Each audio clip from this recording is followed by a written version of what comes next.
I'm Danny Dyer. Playing hard men and acting tough has been my bread and butter. But now I've got a new role. I'm going to be tracking down some of the most feared men in the country on both sides of the law. I'm going to find out what makes them tick, how they got their fearsome reputations, and why they're considered some of Britain's deadliest men.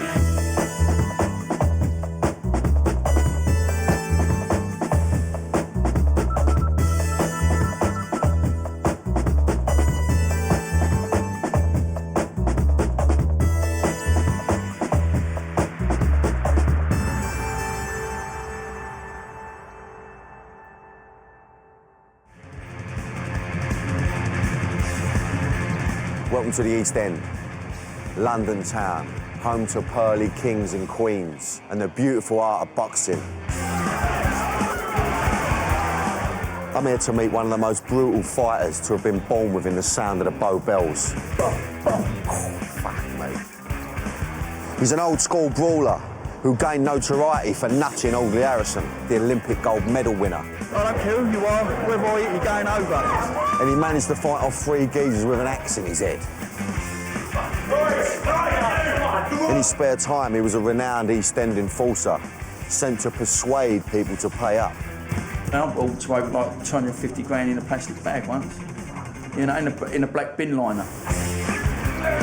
But his criminal career ultimately ruined his chances of becoming a boxing great, and his life spiralled out of control.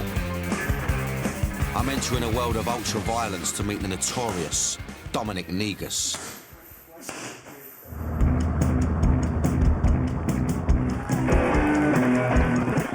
Dominic Negus is a man with a colourful past. He was a champion boxer, whilst at the same time working as a gangland enforcer and debt collector. A fighter as comfortable with a baseball bat as with his fists. Dom's got a toe in both camps. He's a face, a proper person who can fight. On the doors, his love of violence was noticed by the criminal kingpins, and he became the most respected debt collector and ruthless enforcer in the East End. A lot of people, to be honest with you, you know what I mean? Normally every other day someone copped a right end of something or other. He was a boxer, a fighter in the pocket of the criminal bosses who made the transition from the ring to become the man sent in to smash heads.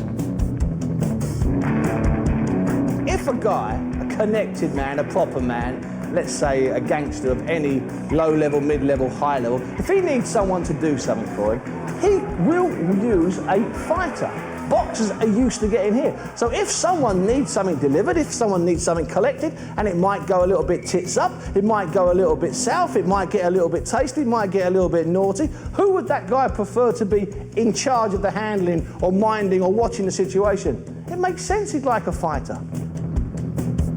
He was a contender who could have gone on to become a great, only for his life of crime to drag him down. Dominic took his eye off the boxing because of some of the other activities he was getting involved with. Now, had he not done that, then he, without a doubt, would have been a proper contender. I'm in the East End to meet the man who had the world at his feet, but lost it all, leaving his dream in tatters. So this is Dominic's gym. Looks like something out of Snatch, I'll be straight with you. Now I've heard he's one of the top boys. He's one of the guys the top boys would ring if they wanted a bit of muscle. He's now a boxer, got a little gym. This is his manor. It's on my manor, actually. Let's go and have a pipe.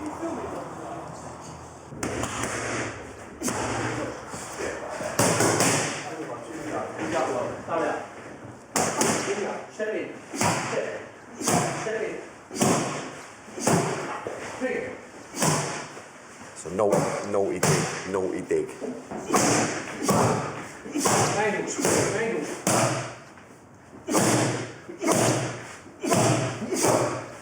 Good to meet you, son. Good to meet you. All right. Fuck time. Fuck, mate, that's a powerful dig you got there. What you got planned a bit of day then, son? Well, don't we have a little bit of a tour around. There's an old pub we used to hang about. I mean, obviously, I don't go out no more, you know what I mean? It's not so much for my health, but for other people's health, I don't. Yeah. To me, I used to turn up on the old, I used to have a booze. Yeah. But yeah, the sort of pub we used to hang about, we'll go down there, perhaps a few of the boys will be down there. Okay. Dom seemed like a level-headed guy, but it was unnerving to know that he could turn into an extremely violent man. As I was to learn later, a deadly man existed behind the smile. He could have been a contender, but it wasn't the power of his punch that let him down. He took steroids, which led him to be banned from the professional boxing game, and he became an underworld enforcer that nearly cost him his life. So, Dominic Negus. Knew nothing about him before, I've got to say. Bit muggy, really, on my behalf, considering he's from my manor. What a punch this man's got. I mean, powerful. I mean, it was the gym was shaking, honestly. I mean, this man's a sportsman, you know. I mean, you can tell he's a true boxer, and it comes from the heart, you know. I'm just interested to hear his story, you know, and I'm sure this guy's got a lot to say.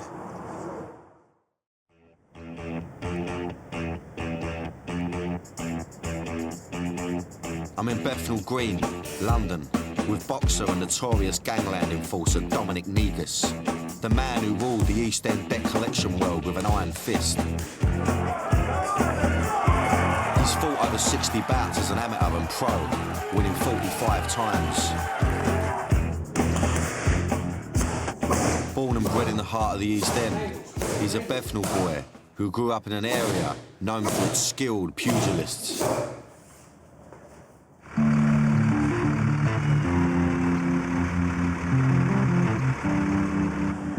Dominic Negus was born in Bethnal Green, the heart of the East End. The east of London has always been in a struggle to break free from the grip of poverty.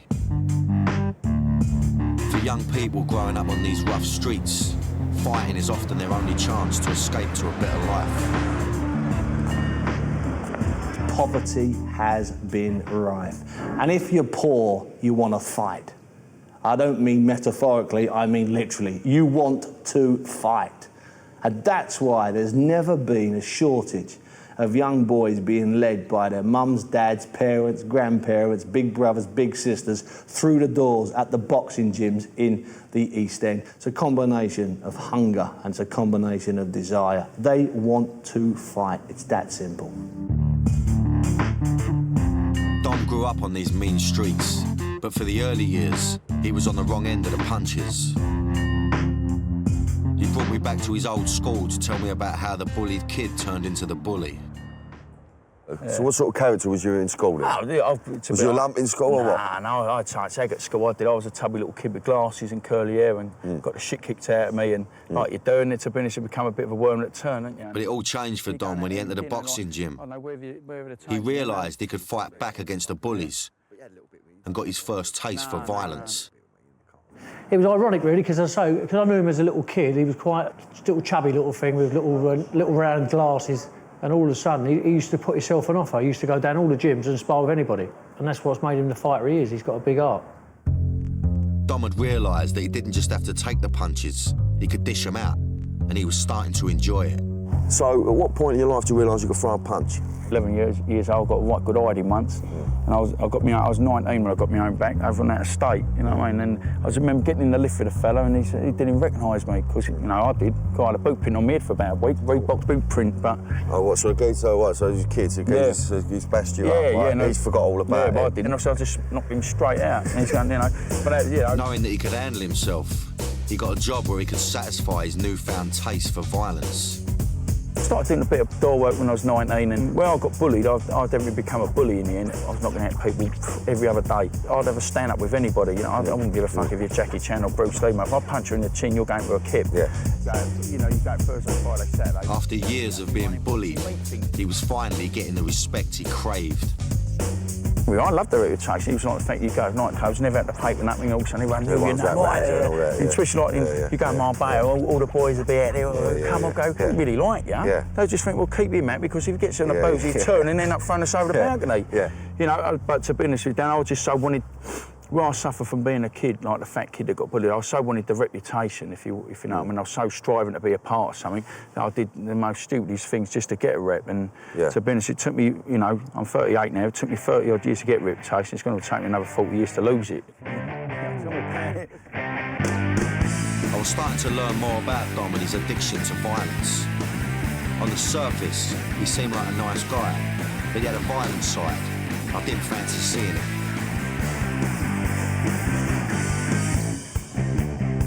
He began to make a name for himself as a young boxer with a hot head. His quick temper became a feature of his doorman career. When the red mist came down, anything could happen. Sometimes I wanted to come to work because you'd have the ump and you wanted to take it out on people. Dusters, hammers, your backs, get that across your head. Dom enjoyed the boxing, but at heart, he was a street fighter, and on the doors he could vent his rage. One night when two people took advantage, he dealt with them in his own special way. We've had a bit of a scrap, not a scrap, but a bit of a bundle. And as we've gone over on the floor, because I've got the geezer like that, and I wouldn't let him go. And of course, the other geezer started kicking at me. So all I did was bit the geezer's cheek. You know what I mean? I just, you know, and of course, he got up, he's run off screaming. I had this bit of thing in my mouth, you know what I mean? It wasn't very nice.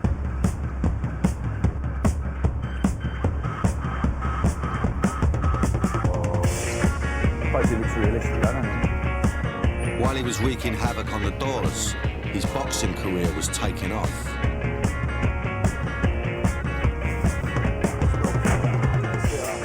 He got offered a professional contract and a chance to fight at the spiritual home of British boxing, the legendary York Hall. The beautiful York Hall, look at this. What a gaff this is, mate. York Hall, in my opinion, is the most famous boxing venue in Great Britain. So that makes it the most famous boxing venue in Europe. And I think the only place that can compete with it for the name is Madison Square Garden in New York. York Hall in Bethnal Green has always been the iconic location for British boxing. Fighters including Chris Eubank, Nigel Benn, Lennox Lewis and Frank Bruno all boxed here. This is where Dom had his first pro fight, going on to box here 6 times, winning 4 by way of knockout. It was here he made his name as an East End boxing great, eventually becoming a title contender. What would you say York Hall means to boxing? Well, it's like it seemed like the mecca of boxing, wasn't it? I mean, all the top boys have boxed here. When you come out and walk through, and of course your music goes off, and the place goes absolutely potty. I'm normally getting around, I've got a big smile on my face, because once that bell rings, and it's just down to business. I mean, I just love fighting, you know. I mean, to be honest with you, you know, I'm good at it.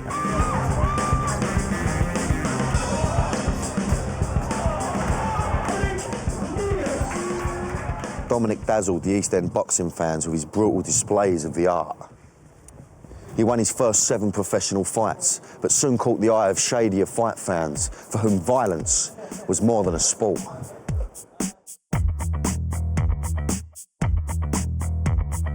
Boxing has always attracted underworld figures to the ring. The Notorious Craze were big fans of the game after being dragged to the gym by their mum when they were unruly teenagers. It was logical that when they needed a bit of help running their criminal empire, they called on fighters to do their dirty work. An awful lot of fighters end up working on doors. And from working on doors, you end up running errands, you end up doing all sorts of stuff.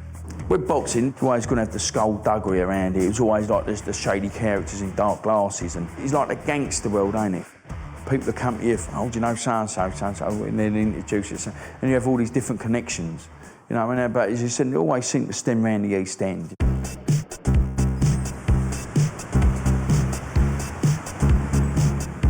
Crime bosses began to take an interest in Dom. It wasn't long before he took up his 3rd career, only this time it was on the wrong side of the law.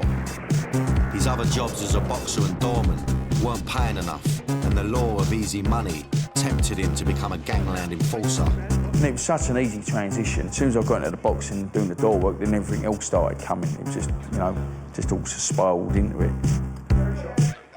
In between working on the doors and training for his pro fights, he began to collect debts owed to crime bosses. For Dominic, it was an opportunity to make a pound note and to indulge his vicious side. You know, I was willing to do anything. You know, I would take on the crappiest jobs you can imagine, going to, you know, get money off of scumbags, because I was so eager to prove myself. And you were willing to go into battle and put yourself on the line because you wanted this reputation. This was clearly a major step for Dom to take, from a legit boxer on the verge of greatness to becoming an underworld figure. I wanted to find out what it took to become a Gangland enforcer, so I agreed to meet some of his old crew down at his local. So, coming to meet Dom, his local boozer, coming to meet a few of his pals from the old school. Pals he used to run about, do a bit of debt collecting with. I've got no idea about them, but I know they're obviously going to be big lumps, you know what I mean? Now, you know, I've got a bit of dough around me, I'm going to get around in. I don't want them to think I'm a lunch. But the pub had to be called the Gunmakers, didn't it? I think that's an interesting thing. This one piece will make 52 layers. Watch on mobile devices or the big screen. All for free. No subscription required.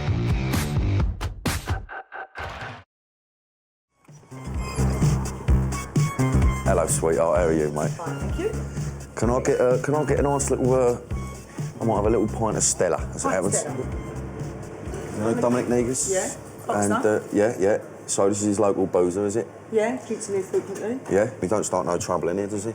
Never starts any trouble in here, but obviously I know him from old. Yeah. So. Oh, okay. I've known what for he's years. about. Been there, seen it. Yeah. Seen him in action. What do I owe you for that, sweetheart? This way, can I get you a drink? No, I'm fine, thank Because you. if it does go off, I was wondering maybe you could That'll be back me up. £3. If you know, maybe you back me up and stick the boot in if it kicks off.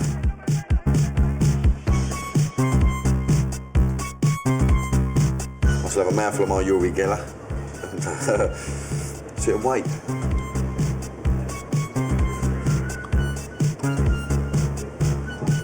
Thought I was going to down that then, didn't ya? You think I'm a pisshead? Oh, here we go. Hey, get on this mob here. How are you? This is Jim. Good to meet you. This is John. Danny. Good to meet you, John. Oh, okay. That's a proper little mob, that one. Let's get in on. Boss, I think we'll have a little game of pool or something. Yeah, I'll ask you a few questions. Yeah, we'll keep it nice and sweet. Oh, what's it, a nick? I'll whack the nick in. I've got the keys to that. All expenses paid. All right, boys, so one was Dom. Was he an important part of the team then, or what? Yeah, he was the main player, really. He's like, you know, we were like his soldiers, you know what I mean? Oh, really? Yeah, he was the main man. But only the, you know, people who just had to pay whatever they owed, you know what I mean? They got rough, we got rough with it. How much was, you know, violence, you know, part of the job? Mainly we go around and just like be civil with you and say like, you know, you owe this debt, you got to pay it, and that was it. If you didn't pay it and you got salsa, you got a right hander. End of the matter, isn't it? Funny, your right hand is bloody hell. Must let my mum whack you. I find that hard to believe, to be fair. So tell me a little bit about the first debt you collected. I do remember one of the jobs, well, one of the first ones, yeah, it got a bit messy, because I didn't really know how to play the part, if you know what I mean. It was, as far as I'm concerned, we knocked on the door, and all I did, as soon as you knocked on the door, I whacked the geezer. And then my mate went straight away, but give me due, he paid the money straight away. My mate was doing his nut, he was going, fucking hell, Dom's a bit strong. So as soon as that door was open... I just cracked him, boom, right hander, and that was it. And to be honest, hopefully you see earlier, I ain't got a bad right hand on me, you know what I mean? So... No, I was going to say. What would you say was the biggest amount of dough you collected? Oh man, I walked away with people like 250 grand in a plastic bag once. You know, in a black bin liner. I mean, you know, I don't know how much you get with your film rolls, mate. I mean, but I'm telling you something. But I'm sure you know, I've heard 250 fucking grand. Yeah, anyway. No, you're fucking living up, But the crew's debt collecting soon caught the attention of the old Bill, and Dom's lieutenant Jimmy got busted. Got to go. Tell me a little bit about, you know, you got nicked, done a bit of bird over it. I mean, what happened there?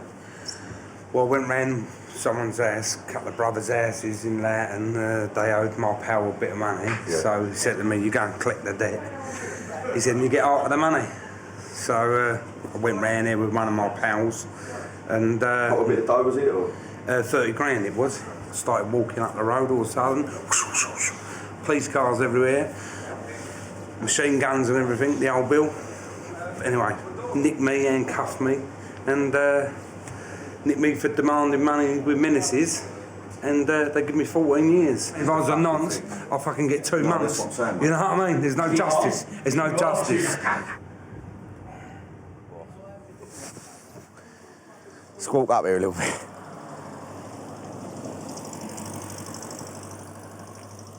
So, I mean, what, you know, listen, I've got to say, lovely fellas, first off, lovely fellas, but I'll tell you something now. If I owed someone money and them three come knocking on my door, I mean, I'd pay up, I'd do whatever they wanted, mate. Powerful little mob, that, very powerful mob.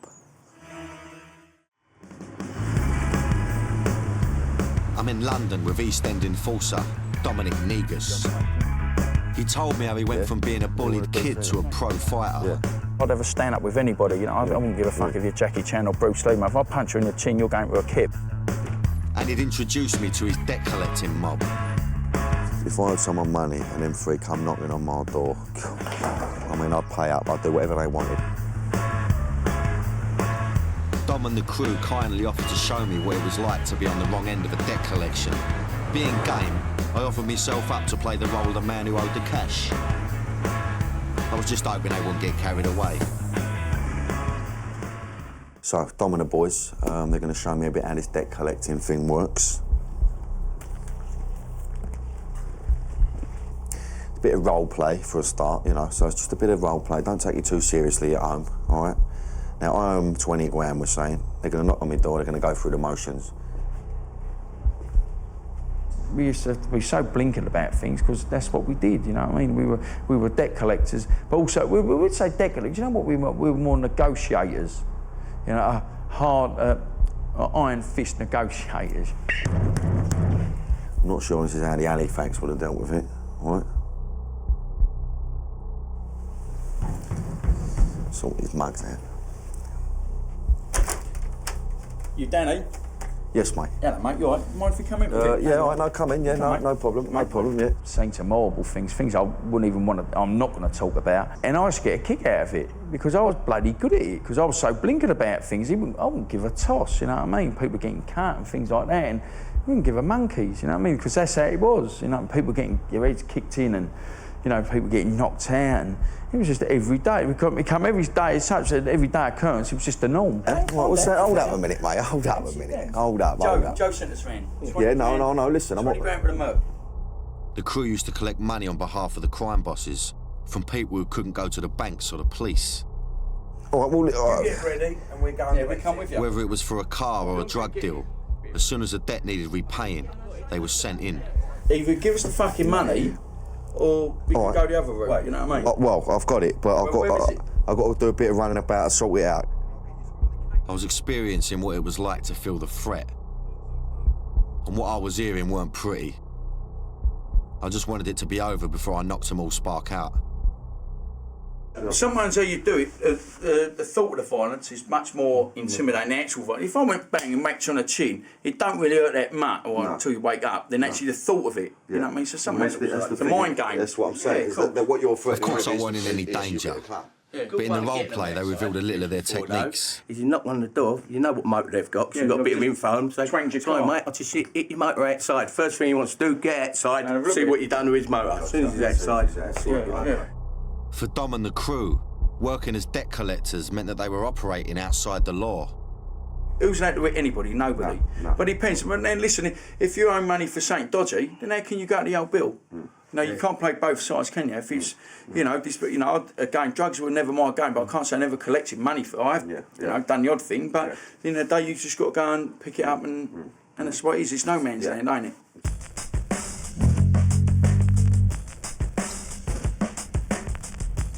The men they collected debts from couldn't call the police.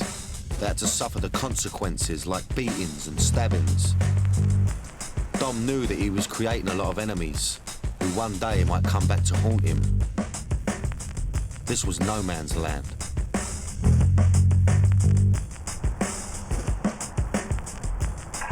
Dom was also keen for me to see him in action in the ring. This time, I figured if it was one-on-one, I might have a chance. So Dom's invited me back to the gym. He fancies his chances in the ring with me. I don't want to mug him off. What he don't know is that I'm Danny the Dark Destroyer Dyer. Right? And I think he's in for a bit of a surprise.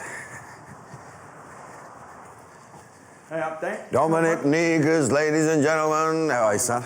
Go on, mate. Okay, mate. Sweet as, son. Sweet Can I have a- as. I've fired a few digs at you, I think. You've got to take it easy. Yeah, you know? you've been getting a bit leery lately, so... I've got some nice gloves for you, mate. You know, mate. No, I thought they'd go with a smother. No, it's all right. Beat the Dom Maris. didn't fancy a What's proper that? sparring session with me, but he agreed to let me throw a few punches at him. Feel what you got, Dan. See what you do. See what he's about this week. Bum. Ain't too bad, Dan. Cheers, good man. Lovely. Clearly I was a different class. Me movement, me air, me smell. But me fitness needed a bit of work.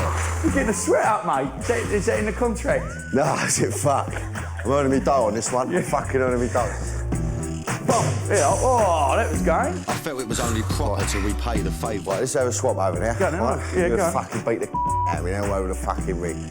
And I also wanted to feel the power of these infamous Negus right-handers. Let's just feel the force. I've got to feel the force, haven't I, really? Let me feel a quarter with the force. That's it. Oh, fuck me. That's it. I felt that wind then going right across my boat. Even at a quarter power, Dom was hitting me like a train, so I was pleased to hear the bell and get out there with my arms still attached to my body. Fucking hell. That's nothing, that. Well in for that, son. I felt a bit of the power there. All right, I'm ready now to go and have it up with people. Joking. He was obviously still a very powerful machine, but back in August 2002, he was at his peak and he'd hit the big time. Having won 4 consecutive fights at cruiserweight, he stepped up to heavyweight for the biggest fight of his life against Audley Harrison, the great British hope of boxing and Olympic gold medal winner. Behind the scenes, Dom was still heavily involved working as an enforcer, but this was the biggest fight of his career, live on the BBC. This fight on paper was supposed to be the biggest fight of my life. It's supposed to be the stepping stone onto better things, because I was certain I was going to win. I'm not coming to this fight thinking it's going to be easy, you know what I mean? But it's going to be an hard fight, it's going to be a hard fight for both of us. And as Audley was saying, I'm expecting to come out victorious. But Audley wasn't impressed with Dom. Got a title, he's WBU, one of them titles, Super Cruiserweight Champion. He's been around. He was the underdog, expected to take a fall, but that was far from his mind. What did you say to Uncle Jude, Paul guy? Yeah, somebody said, mate, bang, yeah, I'll see you later. On the night at Wembley Arena, Dom entered the ring full of confidence. But as the fight entered the 4th round, he slipped and he went down on one knee. I'm half down, and if you see next minute, he just walks off like this and walks straight back and... Audley had won the first 3 rounds, but then he hit Dom when he was down. Audley did something stupid. He tried to mock him in front of millions watching on BBC and a couple of thousand in the arena. Instead of Audley just sticking to the boxing, outboxing Dom, smothering Dom and winning on points, he tried to laugh and be cocky. At the peak of his career, in front of the watching millions, Dom snapped and the rage took over. He's, so smarmy, like, he would say, well, come on then. I said, well, come on then. So I spat my gum shield out and nutted him. And that was, to be honest, that's the only bruise I had, was nutting him, you know. Dom steams in, tries to bite him, tries to butt him, pushes him over. All he didn't do was kick him. Dom narrowly avoided disqualification, and Audley went on to win the fight on points. But after the fight, the talk wasn't only about the headbutt. In an after-fight drugs test, Dom had tested positive for a banned steroid. I cheated, to be honest. They expected me coming at 14, 15 stone. I had a little bit of help and walked in at 17 stone and looked like bleeding Arnold Schwarzenegger. Dom was subsequently banned from the pro fight game, dashing his hopes of becoming a champion. But it wasn't only the steroids that led to his downfall. It was also his parallel career as a gangland enforcer. And was you involved with a bit of crime with the other thing at the time? So if I'm being honest with you, if I was as focused as I am now on sport, things would have been different, you know what I mean? But I was so busy wrapped up with other things that, His training had suffered because of his criminal career, and he felt he needed to cheat to catch up. Had he not got involved with all sorts of stuff away from me, then he, without a doubt, would have been a proper contender. Having ruined his chances in the pro game, Dom threw himself into his career as a gangland enforcer. The training sessions became less frequent, and and the iron fist enforcing became his #1 priority. But Dom's violent attitude started to piss a lot of people off, and they decided that he needed to be taken out. In April 2004, an incident in a cramped changing room in a 5-star gym in Harold Hill went on to change his life forever. Dom's returning for the first time since he was nearly killed to talk me through exactly what happened. Oh, small in here, isn't it? Well, yeah, it was a bit cramped that night, I've got to be honest with you. After a heavy session on the pads, Dom returned to the changing room. What he didn't know was that 3 men armed with a baseball bat, a gun and an axe had entered the gym looking for him. Door kicked open, shouting, screaming, Dominic, ah! I fucking turned around like that, and I'm basically standing where you are. There's a big lump there, and the geezer about my stamp, and a little fella. And the little fella's also pulled out his, pulled a gun out, it's gone like that, and the first thing I went like that, I thought, what are you going to do with that? But with his back turned, the geezer with the axe planted it in the middle of his head. But next to me, I'm on the floor, and I thought, fuck me, he's like the old slipped on the soap trick, you know, and on my arse, I thought, fuck. And then I didn't realise what had gone on, I thought it was fucking raining, but it weren't raining, it was blood pissing out my head. And as I looked up, the geezer's got like an axe thing. So he's obviously done me in a canister with the axe. Dom was down with blood pouring out of his head and an axe man hovering over him. But all he could think about was his reputation. I think, fucking hell, he's supposed to be a bit naughty on your arse. As I went to get up, as I gone like, he's trying to do me again, and so it got stuck in my hand. I thought, shit, I'm in trouble here. With the axe raining down on him, Dom began to fight back. As he tried to do me again, I got hold of the axe, and the blade's there like that. I got hold of the big lump, and I'm like basically wrestling him against the wall, and like smashing his head against the wall. And the geezer started whacking me with a bat. I've taken the bat off of him. The funny thing was I couldn't hold the bat at first, and I didn't realise till afterwards all my hands were all fucked up.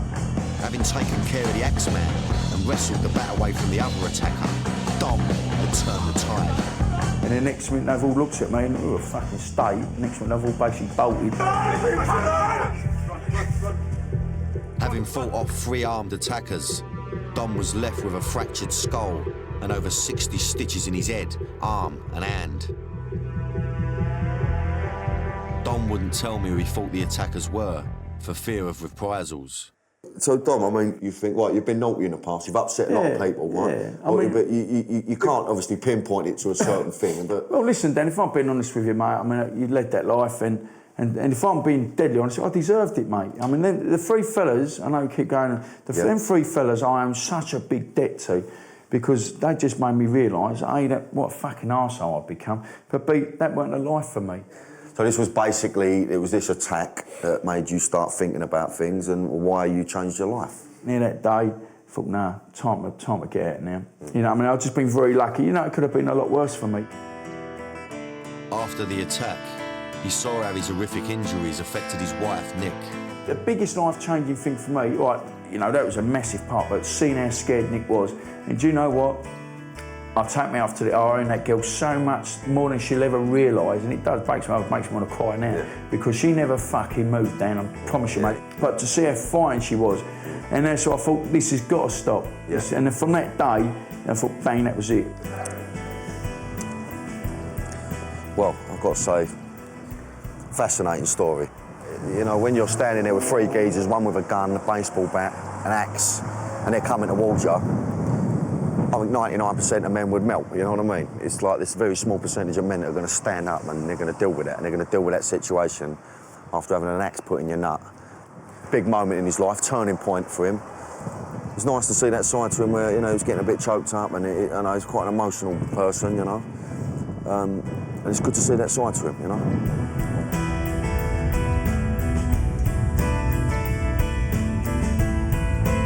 While his family gathered round him in hospital, he realised just how important they were. He had narrowly escaped being killed. It had taken an axe to his head to make him realise he'd hit rock bottom and that he needed to change.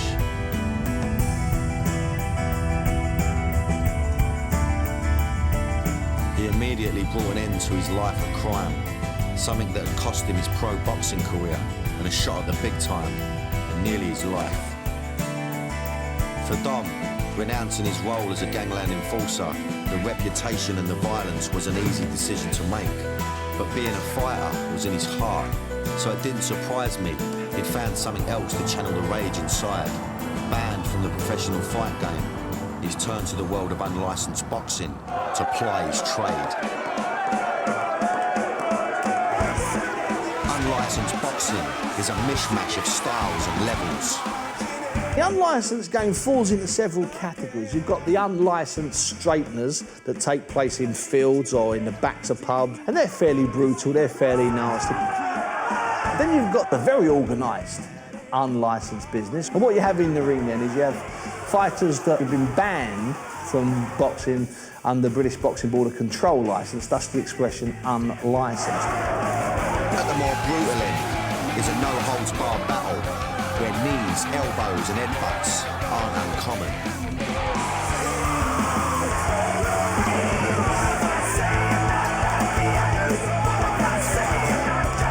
It's not unknown for the boxers to take on the challenge of someone ringside if their opponent don't show up. I love going to unlicensed fights. It's fantastic. It's like stepping onto the set of a really bad British gangster movie, and then a bit of action takes place in the ring. What more do you want from a night? I know I'd rather see this on my box than another boring 12-rounder going to points. I was interested to find out the standard Dom still boxes at and how different it is to the pro game. So I agreed to meet him and go to an unlicensed boxing night. Dominic Negus was a notorious gangland enforcer and boxer who had the world at his feet. He indulged in a life of crime alongside a successful boxing career that saw him come up against Audley Harrison at Wembley Arena. But ultimately, this dual life led to his downfall. He was banned from the pro game and nearly killed in a vicious axe attack. Now, he plies his trade with the IBA, who are the best of the country's many unlicensed boxing associations. They draw true boxers to their events, rather than the brawlers seen elsewhere. Dom wasn't fighting tonight. He was on a scouting mission, as his next opponent was on the bill. Right, so I'm at the Circus Tavern, coming to watch a bit of unlicensed boxing. Coming to meet Dominic. We're going to watch a bit of Dan Dyer, which is his next opponent. I've been to a few of these dudes before. It's a mad gaff, this Circus Tavern. I'll tell you, it's a mad clientele, you know, full of canning towners, all jumping about like lunatics. Should be a good night, though. Dominic Negus. Come here, come here. Hello, mate. Yeah, got it, son. Let's get in here lively. It was good to see the big man again. I could hear the crowd from outside, so I was keen to get in and taste the action. Lead the way then, Dom. I ain't got a clue where I'm going.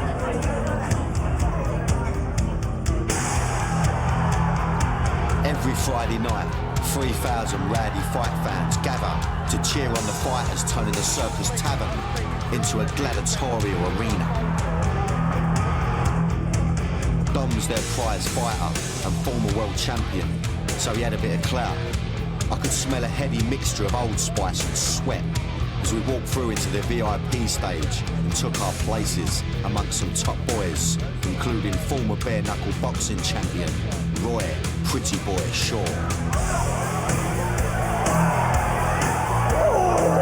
Fucking hell, boy. It was an impressive night. The ring's smaller than the pro game, which means it's harder for the fighters to hide, and you see a lot more action. What's it, Gal? He fucking knocked him out in a minute. Oh, look, he's fucking... Oh!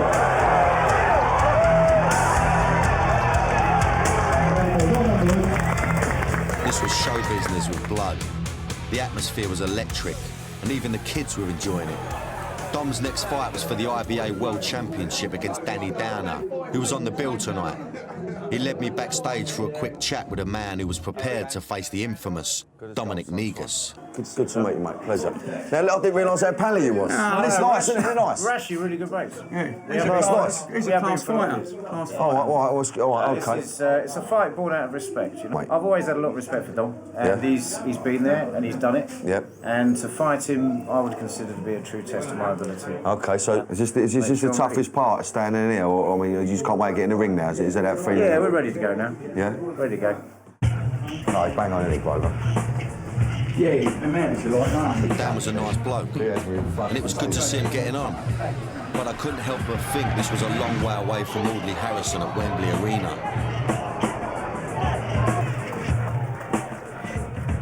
Please welcome from Marlow, As Dan was announced and walked to the ring, Dom's attention was distracted. Things like that, you know what I mean? So I was just earning, straight money. Yeah, fucking that's all I do. Tell me about it. I can't afford to get banged up now. For a man who was once so embedded in the criminal underworld, escaping that life was always going to be difficult. And I just hoped that the law of the easy money wouldn't lead him down that path again. Basically, you know what I mean? So, fucking easy earning a dodgy pound out there, ain't it? You know what I mean? So, your winner, Dan Downer. It was time to go. Dan Downer had won. And for Dom, there were too many reminders of the life he'd left behind.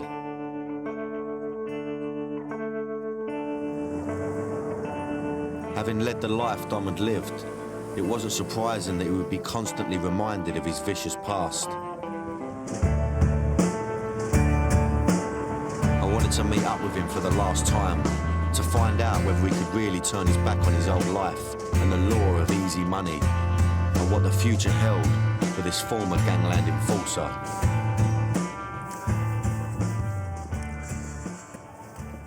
Right, so Dom, I mean, how hard is it not to slip back into your old ways? I mean, did you struggle with that a lot, or? Yeah, of course. I mean, listen, it's like money-wise, it's very hard. I mean, because obviously people are so quick to dangle carrots in front of you. There's always a few quid to be earned, you know, getting money back off of people. I mean, but the way my life is at the moment, I wouldn't want to change it for anything. You know what I mean? I've got my family now, and where before you just go and whack someone, I think, oh, if that happens, I'm gonna get in trouble. You know, I won't be able to see my little girl, and that's my biggest drive for me at the moment.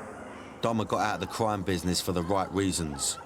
But I wondered, if he hadn't been a Gangland enforcer, whether his life would have turned out differently.